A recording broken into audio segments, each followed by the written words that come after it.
Bonjour.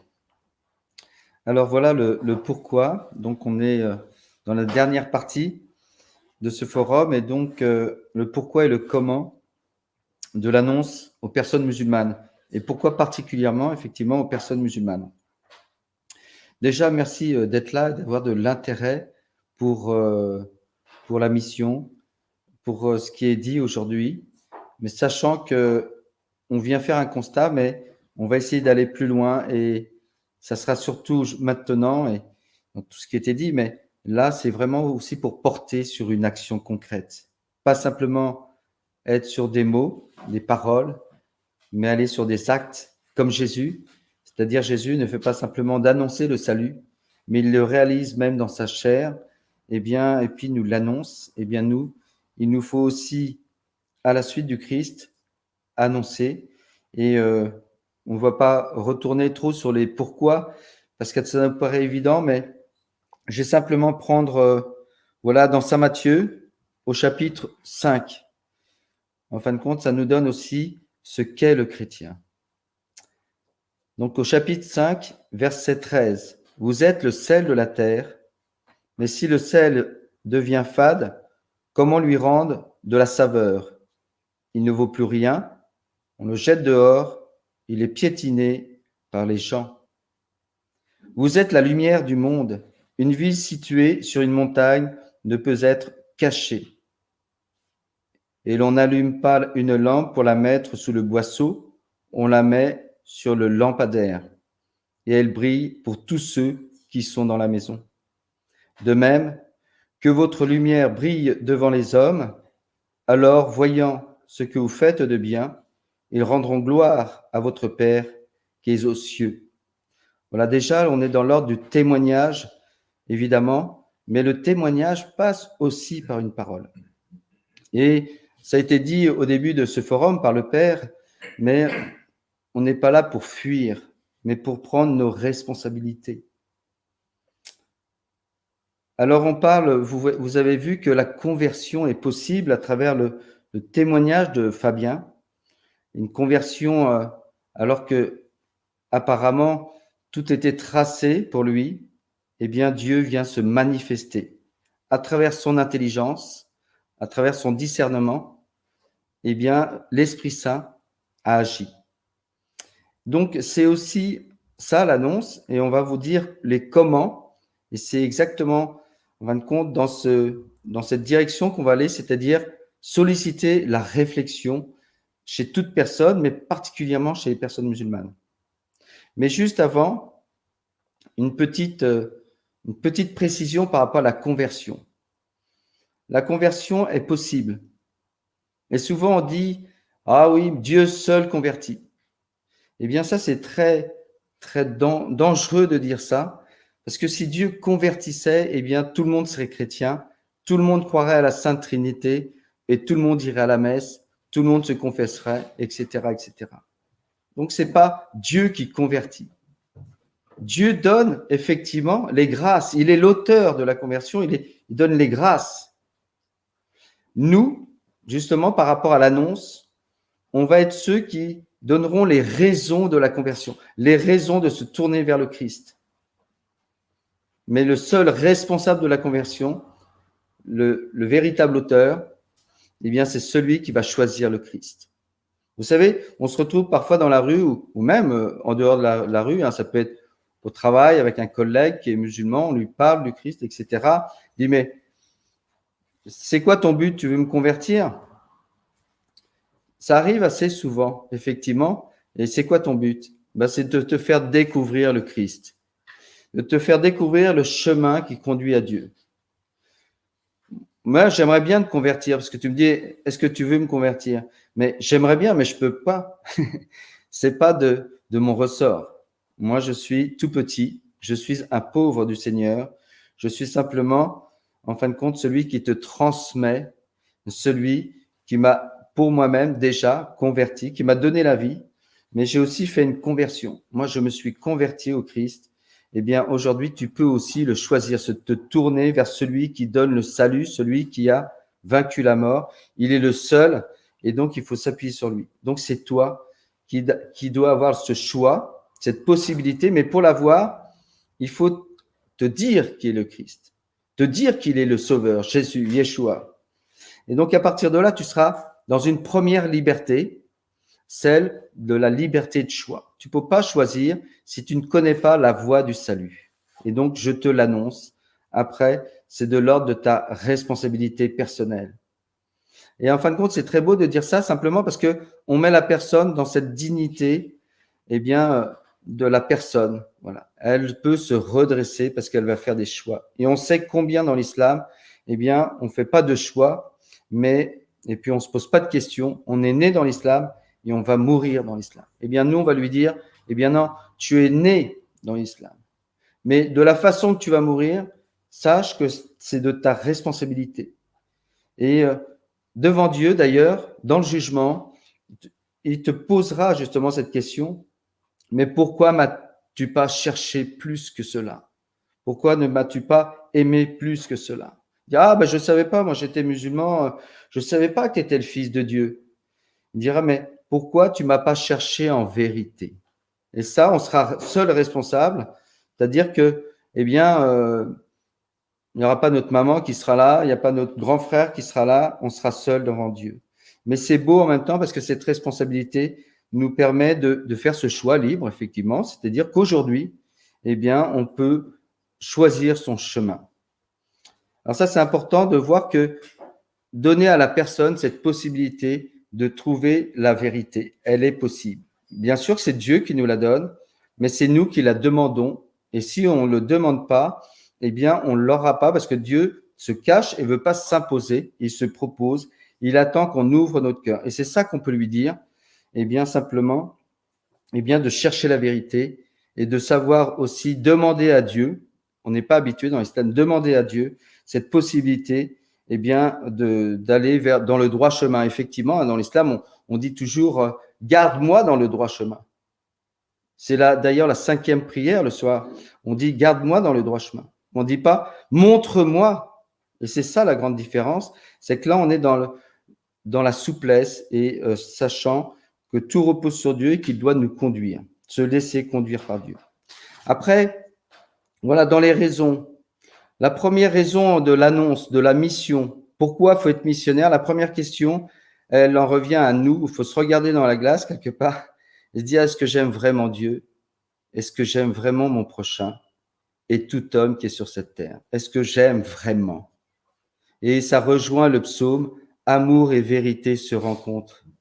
C'est-à-dire, si j'aime, je ne peux pas garder cet amour simplement, eh bien, je sais où est la source, c'est le Christ, eh bien, je ne peux pas le garder pour moi. Si j'aime celui qui est en face de moi et qu'il n'est pas chrétien, qu'il ne connaît pas le Christ, eh bien, je dois lui dire la source même de l'amour. Et ça, c'est une vraie question. Souvent, on dit, ah ben non, faut que je sois dans le respect.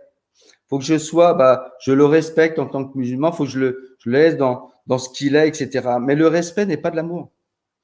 Et c'est pas une vertu. L'amour est une vertu et une vertu théologale. Et donc, si j'aime, eh bien, je ne peux pas garder ce qu'il y a de plus beau pour moi. Simplement, un petit texte de Benoît XVI. Si j'aime, c'est exactement ce que dit Benoît XVI. La joie exige d'être communiquée, l'amour exige d'être communiqué, la vérité exige d'être communiquée. Qui a reçu une grande joie ne peut pas simplement la garder pour soi, il doit la transmettre. La même chose s'applique pour le don de l'amour, pour le don de la reconnaissance de la vérité qui se manifeste. Et nous savons, et Benoît XVI, quand il dit ça, bien sûr, il pense à Saint Jean, eh bien, l'amour s'est manifesté, la vérité s'est manifestée dans le Christ Jésus. Ça nous rappelle, évidemment, ce verset de Saint Jean, la loi est venue par Moïse, la grâce et la vérité nous sont parvenues par Jésus-Christ. Et puis, un peu plus haut, dans le prologue de Saint Jean, ça a été dit ce matin, mais on peut le redire, parce que c'est tellement beau, d'ailleurs, il faut l'apprendre par cœur, ce prologue, eh bien, dit, mais en parlant de la lumière est venue dans les ténèbres, et les ténèbres ne l'ont pas reçue, mais pour tous ceux qui l'ont reçu, il leur a donné pouvoir de devenir enfants de Dieu. Donc, c'est pas simplement une invitation à la conversion, c'est bien sûr, mais à devenir enfant de Dieu. Donc, la conversion, c'est pas une conversion à des idées, à une idéologie, mais c'est une conversion se tourner vers une personne pour lui proposer une relation, et donc, et plus qu'une relation, une relation qui continue dans l'éternité, puisqu'on va proposer le Christ qui est le Sauveur, donc le salut. Donc évidemment, c'est un petit peu dommage de devoir donner les raisons, c'est-à-dire que ça devrait être une évidence, c'est-à-dire que le chrétien, par son baptême, il est prêtre, prophète et roi, prophète, et donc il doit annoncer, à temps et à contre-temps. On viendra peut-être sur cette pauvreté qu'on a au fond de nous-mêmes. On se dit, je ne suis pas capable, c'est pas pour moi. Non, il y a des personnes qui ont le charisme pour cela. Non, il ne s'agit pas de charisme quand il s'agit de savoir répondre de sa foi devant toute personne. C'est-à-dire que où l'on conçoit le chrétien devant le monde, mais devant toute personne, à tout moment, en tout lieu, il doit savoir dire l'amour qu'il a pour le Christ, ou plutôt l'amour dont il est aimé de Dieu. Et qu'en retour, eh bien, on essaye, nous, chaque matin, eh bien, de l'aimer un petit peu plus. Voilà. Et on sait qu'on va vraiment l'aimer si on aime aussi nos frères. Parce que c'est l'incarnation même de l'amour. C'est une preuve. Voilà, comme dit Saint Jean, eh bien, celui qui dit qu'il aime Dieu mais n'aime pas son frère est un menteur. Eh bien, nous, si on aime, même si la personne musulmane est plus un ami qu'un frère, puisqu'il n'est pas enfant de Dieu, puisqu'il ne reconnaît pas Dieu comme Père, eh bien, n'empêche que je dois l'aimer infiniment pour qu'il devienne ce frère. Deviens ce que tu es. Eh bien, on veut qu'il devienne ce frère que Dieu veut tant embraser. Voilà. Et donc, c'est deuxième question qu'il faut se poser, la raison de l'annonce, mais savoir, et c'est ça, des fois, vous voyez des personnes qui sont catholiques, on va dire chrétiens en général, mais souvent catholiques, vous dites, mais non, mais chacun a son chemin pour aller vers Dieu. Et voilà, Jésus a dit, je suis le chemin. Il n'a pas dit, je suis un chemin. Et donc, la question à se poser, est-ce qu'on croit vraiment au Christ et à tout son enseignement, à tout ce qu'il nous dit? Et c'est la vraie question. C'est-à-dire que Jésus est très absolu. Je suis le chemin, la vérité, la vie. Qu'est-ce qu'on fait de ces paroles du Christ? Et puis, celui qui croit en moi et sera baptisé sera sauvé. Celui qui ne croit pas est condamné même. Effectivement, on est condamné parce que pas baptisé, et donc le péché originel demeure et nous entraîne. Après, on ne sait pas. Hein.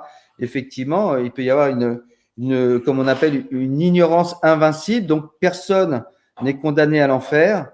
Mais en même temps, si la personne qui est en face de nous, qui est musulmane, peut choisir le Christ aujourd'hui, eh bien, il n'est plus dans l'à peu près, il n'est plus dans le peut-être, mais il est dans la certitude du salut. Et c'est ça qu'on veut lui donner. C'est cette paix intérieure, cette joie intérieure. Donc, on sait bien que s'il n'y a que le Christ qui nous conduit au ciel, personne ne va au Père sans passer par moi. Voilà, qu'est-ce qu'on fait de cela? Est-ce qu'on a, parce que si on dit chacun son chemin, on n'a pas compris le Christ en fin de compte. On n'a pas pris au sérieux les paroles du Christ dans l'Évangile.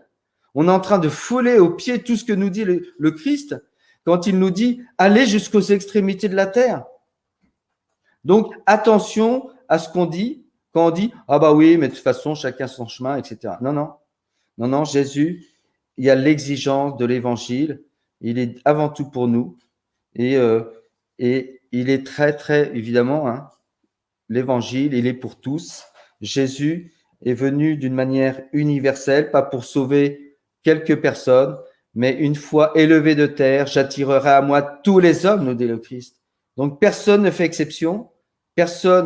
Toute personne qui a foulé la terre de ses pieds, même plus que ça, parce qu'on peut penser à tous ceux qui ont été avortés, eh bien, il y a un choix à faire, c'est celui du Christ, et il va les attirer à la croix. Une fois élevé de terre, j'attirerai à moi tous les hommes, et les personnes musulmanes n'en font pas exception. Après, on va voir, voilà, les raisons, on va peut-être s'arrêter là, parce qu'on pourra en trouver des multitudes, mais je pense que c'est à nous de chercher dans l'Évangile les raisons de la mission, sans convaincre, mais surtout, ne pas prendre à la légère les paroles du Christ qui sont dans l'Évangile. Souvent, on a une oreille sélective. On entend certaines choses. Ah bah oui, Jésus, il dit j'étais pauvre, j'avais pas à manger, tu m'as donné à manger. Donc voilà, on pense et on rentre dans quelque chose de social, un amour social, c'est-à-dire on a socialisé l'évangile, mais on a perdu justement le surnaturel. Et vous voyez comme le parfum, à un moment donné, qui est répandu sur les pieds de Jésus par une femme, il dit, et là, ah oui, mais on aurait pu le vendre. Hein. Il y en a un qui dit, on aurait pu le vendre pour avoir de l'argent et le donner aux pauvres. Jésus dit, les pauvres, vous en aurez toujours. Moi, je ne serai pas toujours avec vous. La priorité, évidemment, c'est de donner le Christ, pas simplement une nourriture terrestre, mais la nourriture céleste. Voilà. Bon, bref, on va s'arrêter là parce qu'on pourrait parler des heures. Après, simplement une petite mise au point aussi par rapport à cette parole qu'on dit, on a tous le même Dieu. Voilà. Et c'est très dangereux, c'est très mortifère aussi pour la mission. Il y a plein de des petits mots, des petites phrases qu'on sort comme ça, sans trop réfléchir et qui tuent la mission. Dire, oh bah oui, j'ai plus besoin d'annoncer parce que de toute façon, c'est Dieu qui convertit. Donc, moi, je peux rester dans mon lit et puis je peux reprendre un café et me recoucher. Non, non. Et donc, on a tous le même Dieu, donc on ira tous au paradis quelque part. Ben non, on n'a pas tous le même Dieu. Bien sûr qu'il n'y a qu'un seul Dieu, donc Dieu, c'est le même pour tous. Mais tous, on n'a pas le même Dieu. Et c'est ça le problème. C'est qu'on ne voit que d'une seule manière de notre situation. Ah ouais, on a tous le même Dieu. Ben non, on n'a pas tous le même Dieu. Et souvent, quand une personne musulmane dit, ah oui, mais de toute façon, on croit en Dieu, on a le même Dieu. Ben non. Est-ce que votre Dieu, il est Père? Est-ce que vous dites, notre Père qui est aux cieux? Ben non. Donc déjà, c'est plus le même Dieu. Dieu n'a plus le même visage. Et puis évidemment, on sait bien, et ça, on espère qu'il va pouvoir le découvrir, que Dieu est Trinité, et que s'il est Trinité, ça veut dire qu'il est amour. Et que s'il n'est pas Trinité, il ne peut pas être amour. Si Dieu est tout seul dans son ciel, eh bien, il n'a pas de relation possible, parce qu'il faut une relation pour qu'il y ait de l'amour. Donc, à partir de là, on n'a pas le même Dieu. Très important, et voilà, de bien situer les choses. Alors, bien sûr, il y a des personnes musulmanes qui prient presque avec un esprit chrétien, et donc elle prie un Dieu d'amour, mais parce qu'elle est ignorante, elle ne connaît pas son Coran, sa doctrine, et là, faut l'inviter quand même à aller chercher pour savoir qui c'est qu'elle prie. Et c'est ça la grandeur de la vie chrétienne, c'est qu'on a à peine commencé à prier qu'on connaît le visage de notre Dieu, notre Père qui est aux cieux. Voilà, donc il ne faut pas simplement croire en Dieu, mais croire en Dieu en vérité. Et donc maintenant, le pourquoi, pourquoi il y en a des tonnes, mais passer non plus par rapport à ce qu'on est, nous en tant que catholiques, mais par rapport à ce qu'est l'islam. Pourquoi il faut annoncer? Parce que dans l'islam, effectivement, et ça c'est le sommet, il n'y a pas de rédemption, il n'y a pas de salut. C'est pas parce qu'on propose un paradis qu'on peut le donner. L'islam vit au-dessus de ses moyens. C'est-à-dire, il propose un paradis qu'il ne peut pas donner. Vous savez, Saint Jean-Paul II, il y avait eu un livre qui avait écrit par un journaliste qui lui posait des questions et qui lui avait dit simplement, qu'est-ce que vous pensez de l'islam? Il avait répondu d'une manière très concise, très juste, il a tout dit. Il a dit, l'islam ne connaît pas la rédemption. Alors, évidemment, d'autant plus que nous connaissons la rédemption, parce qu'on connaît le Rédempteur, le Sauveur, Jésus, eh bien, on sait d'autant plus. Alors, si justement on va feuilleter un peu le Coran et puis on gratte un petit peu ce qu'il y a dans l'islam, mais on voit tout de suite, eh bien, qu'ils ne reconnaissent pas ce Rédempteur, celui qui a été crucifié. Voilà, c'est un faux semblant. Alors, c'est plus Jésus, c'est Issa déjà. Donc, il change de nom. C'est plus Jésus, c'est-à-dire Dieu sauve, c'est Issa. Et puis, c'est un faux semblant, il n'a pas été crucifié. Eh bien, voilà, on a enlevé la rédemption. C'est pour ça qu'il faut, c'est une des raisons, c'est la raison, avant tout, pour annoncer le Christ aux personnes musulmanes, c'est qu'elles puissent trouver le salut. Voilà. Parce qu'elles l'ont, l'islam l'a enlevé, en fin de compte. Et donc, il n'a pas été crucifié, cet enfant semblant. Et puis, une autre raison, évidemment, c'est deux grandes raisons principales, on va dire, c'est, eh bien, Dieu n'a pas de fils. Et bien, on va enlever, et en fin de compte, la filiation. Donc, on enlève quoi? Le salut d'un côté, il n'a pas été crucifié, et la filiation, c'est-à-dire que on ne peut plus dire notre Père qui est aux cieux. Et donc, on n'est plus dans la relation personnelle avec Dieu. Et l'annonce, ça va être justement ces deux grandes raisons, pouvoir leur dire à ces personnes qui sont dans l'islam, eh bien, que la relation à Dieu est possible et que le salut, il est plus que possible. Il est donné.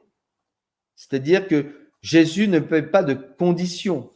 La seule, c'est l'acte de foi. Celui qui croit en moi et sera baptisé sera sauvé. Eh bien, c'est simplement cela qu'on veut leur donner et qu'ils n'ont plus dans l'islam. L'islam a enlevé, non pas que l'islam n'y a pas de relation, c'est pas que dans l'islam il n'y a pas de salut, c'est pire que ça.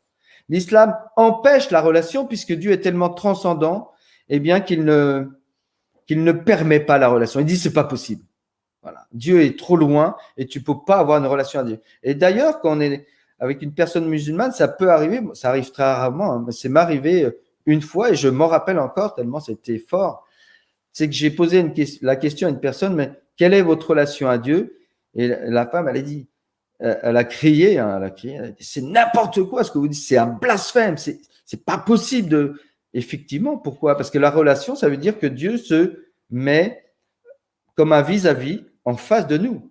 Une relation entre deux personnes, il y a un face-à-face et un cœur à cœur, oui, mais aussi un face-à-face. Ça veut dire que Dieu est à notre niveau, ou nous, on est au niveau de Dieu. Alors, on sait bien qu'on ne peut pas être au niveau de Dieu, et là, l'islam ne prend ça, évidemment. Dieu est le tout autre, effectivement. Mais Dieu s'est fait l'un d'entre nous, il s'est abaissé justement pour qu'il y ait ce face-à-face avec lui, et que ce face-à-face devienne un cœur à cœur avec lui. Et c'est cette bonne nouvelle qu'on va annoncer. Tu peux vivre avec Dieu un cœur à cœur. Et puis, c'est un cœur, évidemment, le cœur de Dieu, il est pur. Il est tout amour. Eh bien, il va nous donner, eh bien, cette pureté et cet amour que plus on va être en relation avec lui, plus il va nous donner ce qu'il est. On devient ce qu'il est. Voilà. Et donc, il y a beaucoup de choses. Il y a aussi la révélation. Hein. L'islam n'est pas une révélation, c'est un rappel avant tout. Eh bien, c'est cela aussi qu'on veut lui donner. C'est la raison pour laquelle il faut annoncer le Christ aux personnes musulmanes, c'est-à-dire que lui montrer le vrai visage de Dieu. Je le dis souvent, vous savez sûrement, pour ceux qui nous connaissent, vous m'avez déjà entendu dire ceci, mais je le redis, c'est que je le redirai d'ailleurs jusqu'au dernier soupir de ma vie. Voilà, c'est tellement beau, c'est-à-dire que Dieu est amour, on est d'accord? N'empêche qu'on ne le savait pas avant le Christ. Et depuis le Christ seulement, on sait que Dieu est amour. Vraiment, avant, il y avait déjà, ça montait déjà, hein. Il y avait un crescendo et on savait que Dieu était Père. Voilà, il avait un cœur de Père, qu'il nous considérait comme ses enfants. Oui, mais c'était pas complètement encore bien bétonné, si je peux dire ainsi, un peu d'une manière triviale. Et là, on sait, à partir du Christ, comme nous dit Saint Jean, Dieu est amour. Et ça, c'est par le Christ qu'on le sait. Et c'est ça qu'on veut annoncer. Ils ne le savent pas. Et c'est ça qu'il faut bien se rendre compte. Ils ne le savent pas, il faut leur dire avec des mots, bien sûr des gestes, d'amitié, de témoignage, mais des paroles. Et on va pouvoir même étudier comment je vais lui dire le Christ. Et ça, c'est un acte de charité, de réfléchir comment je vais pouvoir lui dire, parce que c'est quand même compliqué de pouvoir dire que Dieu est Trinité. Donc, on ne va pas commencer par là. Donc, il faut trouver un chemin pour annoncer d'une manière douce, mais crescendo, pour aller lui dire que Dieu est amour. Et donc ça, c'est une révélation et on ne le sait que par le Christ. Et que aujourd'hui, si on peut le dire, c'est toujours en référence au Christ et lui seul. On va lui dire aussi donc qu'il peut être sauvé, qu'il peut avoir une relation à Dieu, que Dieu est amour. Et petit à petit, il découvrira que Jésus est le sauveur hein, dans cette révélation. Et donc, s'il est le sauveur, il ne peut être que Dieu. Et on va lui dire, peut-être doucement, mais on va finir par lui dire. Parce que ce qu'on veut lui dire, c'est que lui aussi, il est fait pour être sauvé. Et c'est bien de pouvoir connaître son Sauveur pour lui dire, oui, Seigneur, sauve-moi, car le Christ ne nous sauve pas sans nous. Et ça, c'est très important. Donc, vous voyez, il y a des tonnes de raisons. L'islam est un détournement de la révélation. Il arrive 6 siècles après le christianisme pour nous dire que celui qui était sur la croix, Jésus de Nazareth, en fin de compte, c'est Issa, et en plus, il n'était pas sur la croix. Donc, et là, effectivement, on va pouvoir lui dire, mais si c'était bien lui, d'ailleurs, il y a des témoins oculaires. Après, on va donc le comment. Là, on dit les raisons. Le comment, eh bien, Mission Angélus, pourquoi on fait une mission particulière auprès des musulmans? Parce qu'on les a un petit peu oubliés déjà dans la mission. On se dit, ah, ils ont Dieu. Et donc, à partir de là, il n'y a pas besoin de leur annoncer. Eh bien, si, parce que leur Dieu, il n'est pas sauveur. Et puis, en fin de compte, il n'a commis aucun acte. Il n'y a que des paroles dans le Coran, mais il n'a commis aucun acte, même pas celui de la miséricorde, même si c'est marqué tout le long du Coran dans 113 sourates, au moins en introduction sur le 114. Mais où est un acte de miséricorde? Moi, je peux le dire simplement parce que Jésus s'est incarné, c'est-à-dire Dieu a pris notre condition humaine. Effectivement, ça, c'est l'acte suprême. Et donc, à partir de là, il va pouvoir faire une multitude d'actes.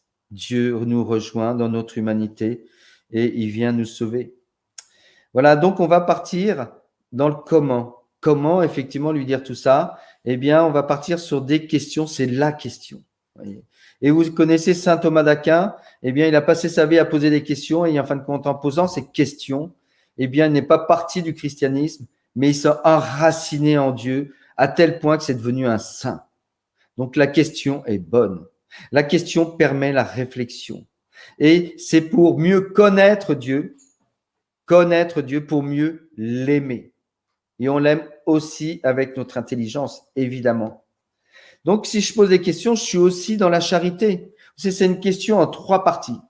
La première, c'est la réponse de la personne qui est dans l'islam. Elle va me répondre, quelle est ta relation à Dieu? Comment tu fais pour aller au paradis? Qui me dit que l'islam est une révélation? Est-ce qu'il suffit d'être né dans l'islam pour dire que c'est la vérité? C'est-à-dire que, là, la question de la vérité, hein, mais en fait, compte, elle se retourne vers nous, cette question. Est-ce qu'il suffit d'être né dans la tradition chrétienne, dans une famille chrétienne, d'avoir été baptisé à 2 mois, et puis de dire que c'est la vérité? Est-ce que le christianisme est le chemin du salut? Comment je fais pour aller au ciel dans la foi chrétienne? Donc, les questions se retournent, ça permet aussi à nous de réfléchir. Peut-être qu'on n'a pas assez réfléchi aussi nous-mêmes sur quelle est la relation que l'on a à Dieu. Et il faut, même si on la vit d'une manière naturelle, il faut savoir mettre des mots dessus pour pouvoir dire à d'autres, tu peux vivre de cette relation. Donc, on part sur la question, ça permet d'être dans la charité, puisqu'on lui permet de s'exprimer et de le rejoindre là où il est. J'ai vu une question, j'y répondrai tout à l'heure, sur comment toucher une personne musulmane.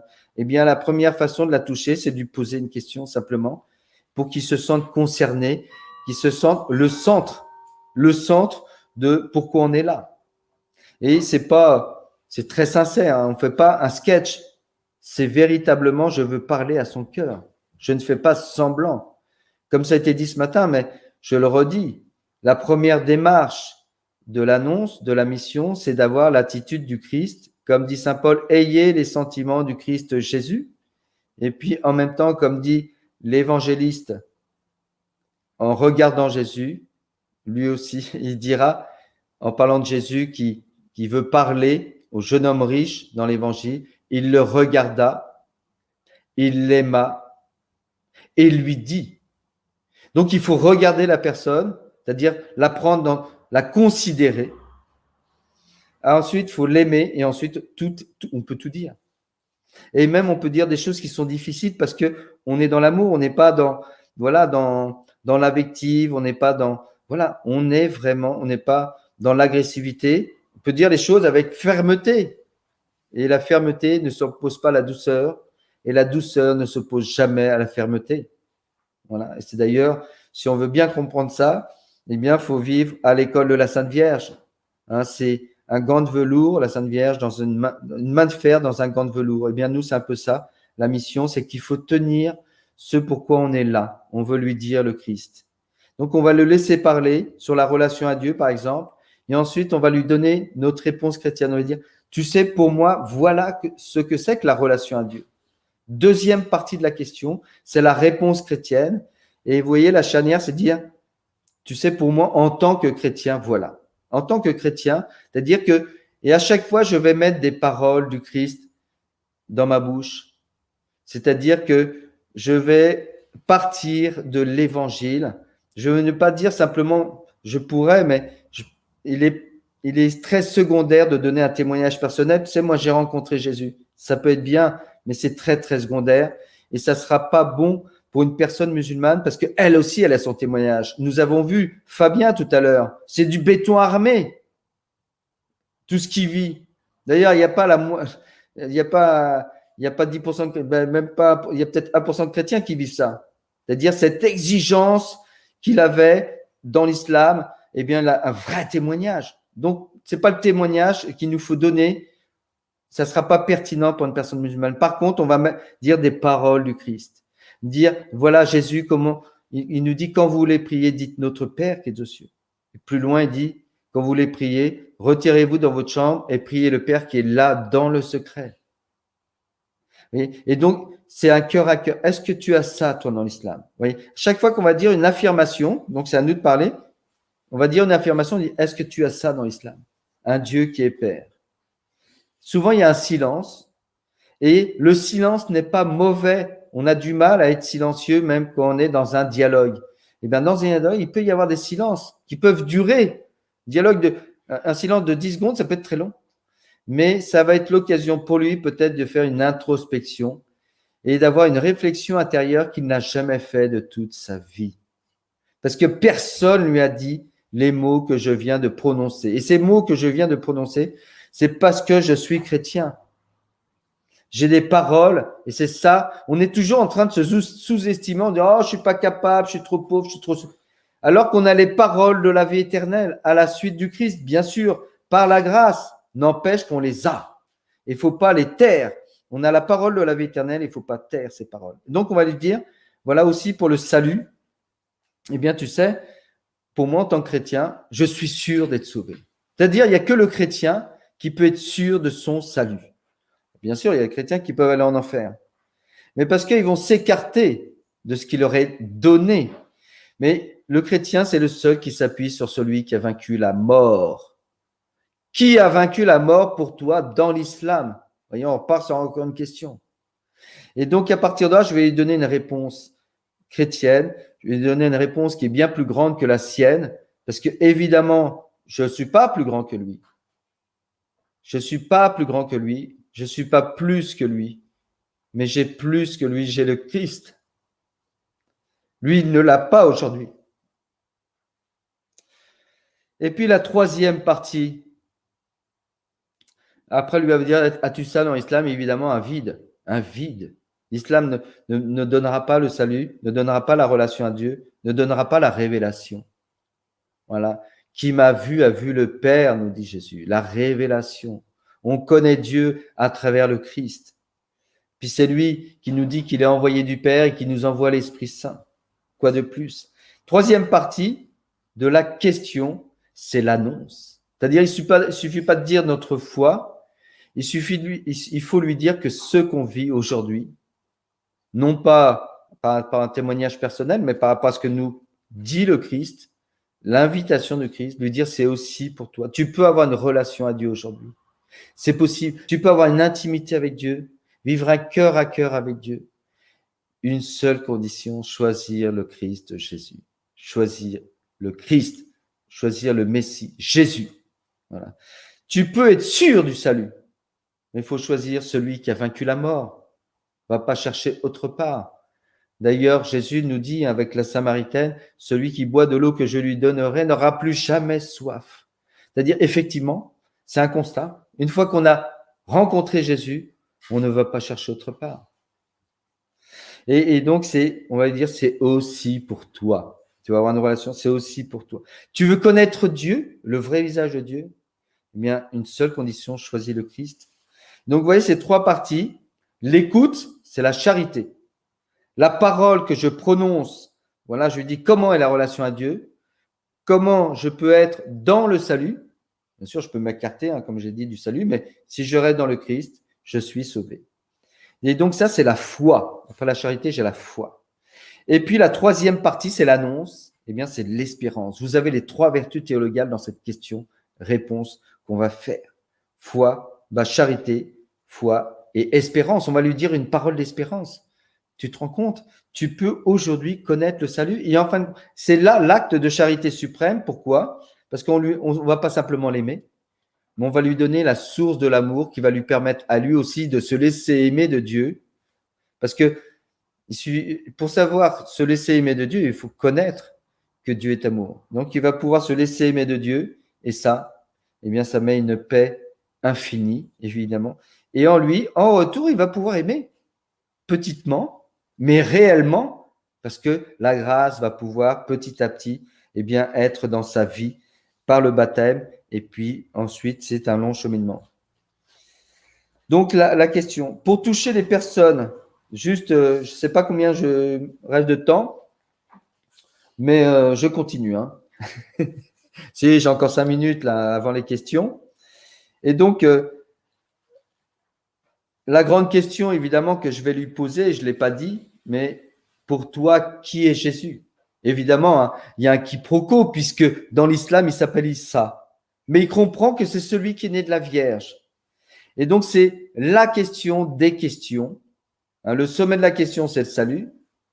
Mais la question des questions, là où toutes les questions, en fin de compte, sont réunies, c'est dans le Christ, évidemment. Et je vais lui dire, mais qui est Jésus pour toi? Il va me dire, c'est un prophète. Dire, t'es sûr, si tu es vraiment musulman, Jésus, c'est plus qu'un prophète, c'est aussi le Messie. Et je vais partir sur celui qui est peut-être le fils de Marie, mais qui est le fils de la Vierge. Celui qui est sans péché, celui qui fait des miracles, c'est celui qui est le préféré dans le Coran par rapport à Mahomet et à tous les autres prophètes. Il est unique dans l'histoire de l'humanité et c'est aussi une façon de le tourner, évidemment, vers le Christ, plus tôt que de le tourner vers Mahomet. Donc ça, c'est la… Et je vais partir, vous voyez, sur Issa, celui qui est né de la Vierge, qui est dans le Coran. Et à partir de là, je vais même pouvoir lui dire, c'est, je crois, la sourate 3, verset 55, mais c'est la parole descendue en Marie. Et donc, la parole de Dieu, on sait qu'elle est éternelle. Et donc, c'est pour ça que nous, on dit que Jésus est le Fils de Dieu. Je vais pouvoir le poser à ce moment-là. Et là, je vais le toucher parce que je parle de son livre, de ses versets, de ses sourates qu'il ne connaît peut-être pas, mais je vais être sur son terrain. Et donc là, je vais pouvoir toucher son cœur. Je vais pouvoir lui donner de l'intérêt à ce que je dis. Voilà, ça c'est très très important parce que souvent on nous dit ah bah oui mais il suffit d'annoncer Jésus, de dire que Dieu est amour, il n'y a pas besoin de partir sur le Coran, sur l'islam. Non non, si j'aime celui que j'ai en face de moi, j'ai de l'intérêt pour ce qu'il vit et donc je vais essayer de comprendre un petit peu. Mais je vais m'acheter un Coran et je vais le lire, un peu, on n'a pas besoin de tout lire, mais voir un petit peu comment lui il a cette conception de l'islam. Et puis aussi, alors vous voyez, moi je fais toujours on fait toujours des petits dépliants en Mission Angélus. Vous voyez, donc sur la relation à Dieu, il y a un dépliant que vous pouvez trouver sur le site Mission Angélus. Et puis il y en a un, c'est sur l'Aïd. C'est bientôt, mais celui-là, c'est le grand l'Aïd. Et donc lui parler, mais tu sais, tu fais le grand l'Aïd, le sacrifice du fils d'Abraham. Eh bien, nous, on va pouvoir partir de là. Alors là, il va avoir les oreilles, il va écouter, effectivement. Mais parce que lui, il fait ce sacrifice sans savoir pour quelle raison. Nous, on ne fait pas le sacrifice d'Isaac. Et pourtant, c'est une préfiguration du Christ. Jésus, nouvel Isaac. Et on va essayer de remonter. Alors, vous pouvez prendre le dépliant parce que justement, il y a toutes ces parties dans l'Ancien Testament où petit à petit, Dieu, par une pédagogie divine, va nous montrer eh bien, que pourquoi il est le nouvel Isaac, Jésus, parce que c'est, comme dit Jean-Baptiste, l'agneau de Dieu. Voilà. Mais on passe évidemment par le sacrifice de l'agneau avec Moïse. Ensuite, on va dans Isaïe et puis on va voir que le serviteur souffrant dont on parle, qui est très mystérieux, mais en fin de compte, on voit qu'il est comparé à l'agneau conduit à l'abattoir. L'agneau conduit à l'abattoir. Et donc, et plus loin, on va voir Jean-Baptiste, et ça lui parle, personne musulmane, parce qu'il connaît, c'est dans la 19e sourate, Jean-Baptiste. Donc, on va lui dire, Jean-Baptiste dit, en parlant de Jésus, voici l'agneau de Dieu. Donc, vous voyez, là, vous allez le toucher si vous partez sur son terrain, mais que vous allez aller plus loin. Parce que quand je prends Issa dans le Coran, après, je vais lui faire découvrir Jésus dans l'Évangile. Je vais dire, n'en reste pas là.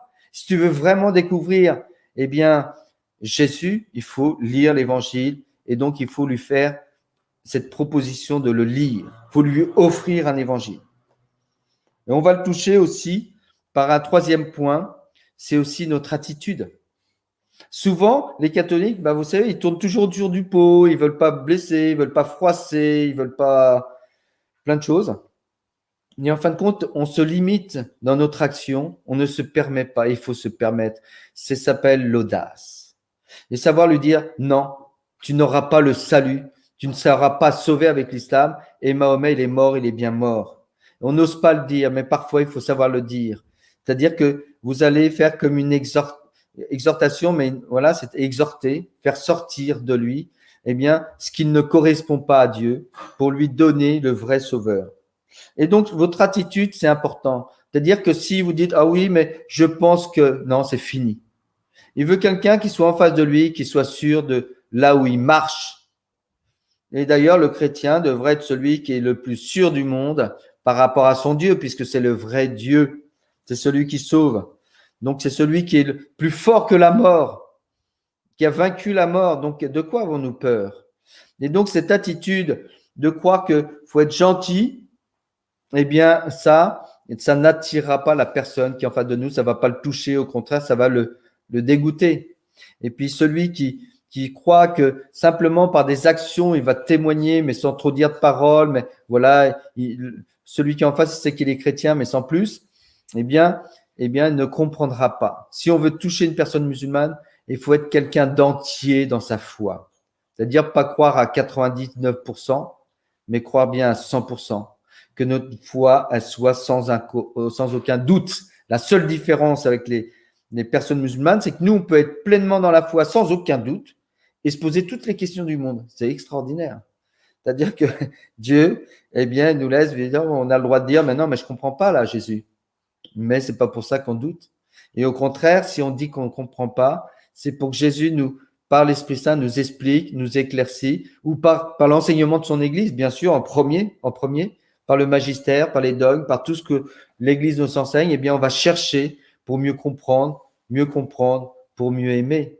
Donc, on a le droit de se poser toutes les questions du monde, mais surtout cette certitude, cette folie de Dieu, c'est ça qui va toucher une personne musulmane. Et elle a raison. D'ailleurs, moi, pour tout le monde, c'est-à-dire que s'il y en a un qui dit, ah oui, tu sais, moi je suis catholique, mais c'est vrai, on a fait plein de bêtises. Ah oui, on a l'Inquisition, puis on a les croisades. Puis en fin de compte, les gens ne connaissent même pas. Parce que s'ils savaient à combien l'Inquisition, on l'appelle la Sainte Inquisition et qu'elle a sauvé des milliers de vies, ça changerait tout déjà. Donc, on se tire souvent une balle dans le pied en disant des fausses accusations en plus. Et on dit, ouais, mais je m'excuse, mais en même temps, tu sais, Jésus, c'est quand même beau. Ben non, c'est foutu. Non. Si on se tire une balle dans le pied et qu'on boite, le gars ne va pas suivre quelqu'un qui boite. Non, moi, je vais vers le Christ et je suis sûr de mon Dieu. Et ça, s'il voit qu'on est sûr de soi, parce qu'on est sûr de Dieu, ou sûr de Dieu qui est en nous, eh bien, dans ces cas-là, il pourra nous faire confiance. Et c'est la confiance qu'on veut lui donner. Non pas simplement pour en abuser, mais pour l'aider à trouver le chemin du Christ. Voilà. Alors, sinon, si j'avais une petite conclusion, je vais la trouver. Très important. C'est qu'aujourd'hui, c'est ce que j'ai dit au départ, mais maintenant, on n'a pas d'excuses. Vous savez, on dit, ah oui, parce que nous, vous voyez, Mission Angélus, on fait des formations, hein, donc il ne faut pas hésiter à nous solliciter, mais arrêtons de nous dire, ah oui, je vais réfléchir, on va former un groupe. Non, aujourd'hui, il faut passer à l'action. On n'est plus dans l'attente. Le constat est fait. Qu'est-ce qu'on fait? Eh bien, déjà, il y a des propositions dans l'Église de mission. Eh bien, faut y aller. Savoir aussi que la mission n'est pas 2 heures dans la rue par semaine, le samedi matin ou samedi après-midi.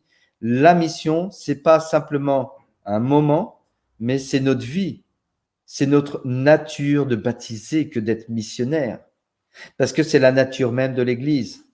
Et si vous voulez comprendre la vocation de l'Église, je vous invite, je l'ai déjà dit sur les forums, mais je le redis, c'est-à-dire, il faut lire Lumen Gentium numéro 17.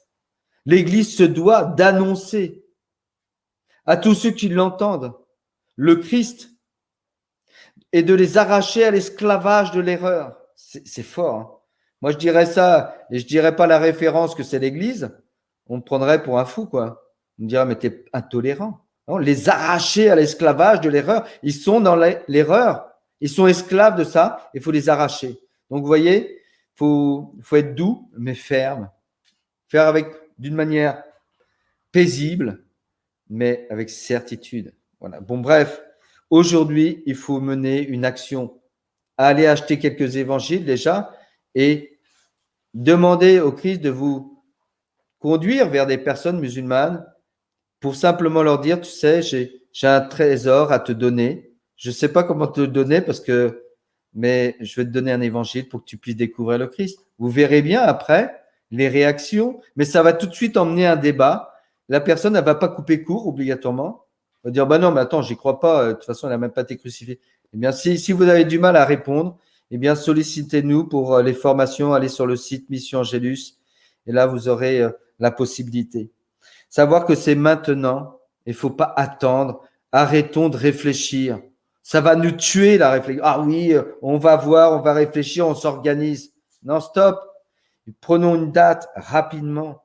Mettons-nous aujourd'hui en route. Demain, voilà, on peut peut-être prier ce soir, acheter les évangiles demain et dans la semaine, eh bien, donner un évangile à une personne musulmane. Savoir que, et je terminerai là-dessus, et là-dessus, plus une parole de Jésus, c'est que c'est non-assistance à personne en danger que de ne pas être missionnaire. Pour celui qui ne connaît pas Jésus, eh bien, il est en train de se perdre aujourd'hui. C'est-à-dire qu'on a les moyens, c'est comme si quelqu'un se noyait, j'ai une corde voilà, j'ai une grande corde là, ou un bâton, je suis à côté de la rivière, il est en train de se noyer. Vous voyez, il ne sait pas nager. Et là, je me dis, il me crie, ah, aide-moi, aide-moi. Attends, je vais réfléchir. Je vais réfléchir avant de te jeter la corde. On a la corde en main et on ne le lance pas. Eh bien, devant Dieu, on sera responsable de ça. Mais c'est pas surtout la peur du jugement de Dieu qu'il faut avoir, mais l'élan d'amour, de dire, mais faut savoir mouiller sa chemise, tiens, c'est le moment de le dire là pour le coup, et c'est aujourd'hui. Mais c'est non-assistance à personne en danger. Quand on ne connaît pas le Christ, on peut toujours s'égarer.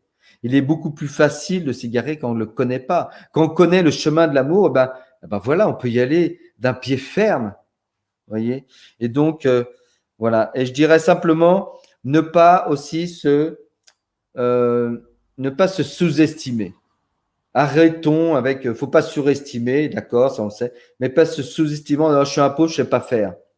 Et tant mieux, aimons notre pauvreté, aimons notre misère, notre faiblesse, parce que c'est à partir de là qu'on va commencer à crier vers le Christ et lui dire, envoie-moi ton Esprit Saint, parce que je ne sais pas faire. Et donc, plus on est pauvre, plus Dieu viendra nous remplir de sa richesse. Et je termine par ce parole de Jésus pour vous dire à quel point Dieu compte sur nous pour annoncer, pour donner naissance à la foi dans un cœur, la naissance du salut, la naissance de l'amour entre une personne et son sauveur qui est le Christ. Et on est appelé à enfanter. Et donc, c'est vrai qu'il y a des douleurs dans l'enfantement. Mais quelle joie! Ces joies quand il y a la naissance qui font oublier toutes les douleurs de l'enfantement. Les douleurs, c'est le combat, c'est normal, mais quelle joie une fois qu'il y a la naissance. Et pour vous dire que c'est possible, cette naissance, Dieu compte sur nous, c'est une œuvre humano-divine, la naissance spirituelle d'une âme qui sera baptisée, c'est ça la naissance, c'est le baptême, c'est la naissance dans l'Esprit Saint pour la vie éternelle, c'est le salut qui est donné. Aujourd'hui, comme dit Jésus à Zachée, le salut est entré dans ta maison. Eh bien, c'est ça qu'on veut lui donner. Eh bien, voilà une parole de Jésus. Quand il prie, la prière sacerdotale, il prie vers son Père. Il dit, Père, je ne prie pas seulement pour ceux qui sont là, en parlant de ses disciples, mais pour tous ceux qui, par leur parole, croiront en moi. Et bien comprendre que ces disciples, eh bien nous, et on serait pas, s'ils n'avaient pas écouté le Christ, on ne serait pas chrétiens aujourd'hui. Et que les disciples, il y a 2000 ans, eh bien c'est nous aujourd'hui, par le baptême, prêtres, prophètes et rois. Et bien comprendre que l'Esprit Saint n'a pas changé depuis la Pentecôte où ils avaient ce feu dévorant. Comment ça se fait qu'on a pu ce feu dévorant? C'est une vraie question. Moi, je me la pose tous les jours. L'Esprit Saint est le même et le feu n'est pas le même. C'est qu'on a peut-être baissé de tension. Mais là, il faut se remettre les deux doigts dans la prise. Je sais pas, il faut faire quelque chose. Il faut se réveiller. Et la meilleure façon de se réveiller, eh bien, c'est d'annoncer, comme ça a été dit ce matin, eh bien, la foi grandit quand elle est donnée. Amen.